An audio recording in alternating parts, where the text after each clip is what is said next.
Hi, I'm Dave Dinkle, and this is our video series of actual recent deals. This is an example of a $15,876.47 profit with some money in the transaction. So as not to embarrass anyone involved in this transaction, all parties have been kept anonymous. So seller A, who is the property owner, sells to buyer B, which is our student, who then sells to the end buyer C, who in this case was an individual. There was no or low money. The student borrowed money that was needed.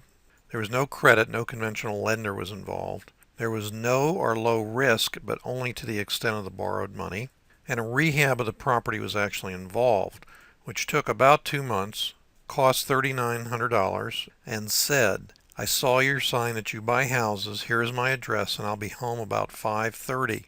This is a motivated seller. He's calling, and he's asking you to come by and see him. We met with the seller and made this deal, which is for seller financing, since we wanted to try to do deals like Dave Dinkle had talked about.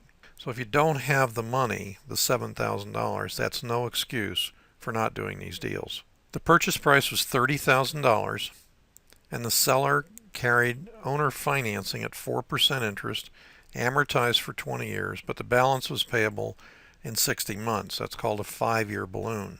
The day we started working and had about 15 lookers during the next few weeks. After about 20 minutes of negotiating, they were asking $53,000 and they signed a contract for $48,500.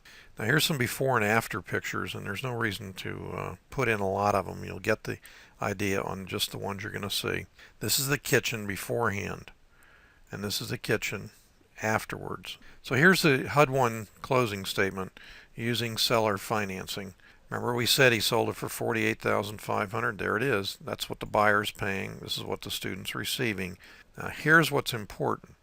This is the loan payoff. Remember the student was able to get a $2,300 price reduction? Or if you're the buyer of this property, you're going to call up and say, how much money do I need to come to closing?